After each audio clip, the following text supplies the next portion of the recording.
In India, I'm known as the father of the nation. I'm going to share with you my life as a story today. This was my house. Come on, let's go inside. That's my dad, Karamchand Gandhi, and my mom, Putlibai. I was born to them on October 2nd, 1869 and named Mohandas Karamchand Gandhi. I was born and grew up in a state called Gujarat in India, in the Porbandar district. That's my friend you see, Sardar Vallabhbhai Patel. They have built a Statue of Unity in Gujarat recently for him. That's awesome. That's me as a little boy, and that's how I actually look like in photo. I loved watching stage dramas when I was young, and one such character called Harichandra impressed me a lot. He was a king who always spoke the truth. One day at school, an education inspector came and asked everyone to write the correct spelling of kettle. My teacher told me that I misspelled the word and to ask my friend for the right answer. I told my teacher I will accept my mistake and I will not ask my friends for answer. I like to be honest and true always. As a teenager, I was a very curious boy. I had a friend who influenced me to some bad habits. He also told me to start eating meat because I was so thin. My family were pure vegetarians. They didn't eat meat. So I felt very bad eating meat secretly, that I apologized to my dad later. I was so surprised that my dad hugged me for being honest and true and for accepting my mistakes. That's when I realized the power of truth. I had an early marriage when I was 13 years old with Kasturba. I then moved to London to study law. After 3 years, I earned my degree and came back to India and practiced law for some time. I later moved to South Africa to work as a lawyer. I was shocked to see racial discrimination against Indians there. I also faced it myself. One day, when I was on a train to work, a British man told me he doesn't like to see a brown man like me traveling with him. I told him I have the ticket and I have the right to travel. And then they threw me out of the train on a platform.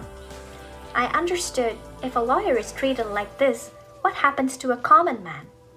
I decided to do something about this. I then organized many meetings and made public speeches. We did non-violence protests for our equal rights. That is when I met Tilliyadi Valliyamai, a 16-year-old Tamil girl in South Africa who inspired me to successfully continue the fight for equality. After some successes through our equal rights protests, I returned to India in 1915. British ruled the India at that time. I learned there were a lot of taxes imposed on Indians then. I wanted to make a change. So I joined the Indian National Congress Party. During this time, Sardar Vallabhbhai Patel saw my English speeches and ideas and told me to travel around India to understand the people of India and serve them better. While traveling, I came to Madurai city. I saw how the farmers and the poor lived and dressed. My choice of clothing changed on this trip. I started making my own simple hand-spun clothes with a spinning wheel. I refused to wear Western clothing from thereafter. I also did many non-violent protests. The Salt March or the Dundee March to break the British salt laws was very well known, where we did a 24-day march to the sea and made salt. I focused on Satyagraha, which means holding on to truth, a principle of non-violence. I engaged in fasting and more non-violent protests. I was jailed many times for this. People of India call me as Mahatma, meaning a person regarded with love and respect. Eventually, we succeeded and India earned its independence on 15th August 1947. I was then assassinated on January 30, 1948 by an Indian named Nathuram Godse, as his beliefs differed from mine. One of my favorite quotes is, "You must be the change you wish to see in the world." This is my resting place in New Delhi, the Rajghat Mahatma Gandhi Memorial. And my life's teachings and notable things like photographs and writings are now under display in Sabarmati Ashram, Ahmedabad, Gujarat. To know more about me, you can read my biography book called My Experiments with Truth. I've also inspired many world leaders and social activists such as Nelson Mandela and Martin Luther King Jr., who also followed my principles on nonviolence.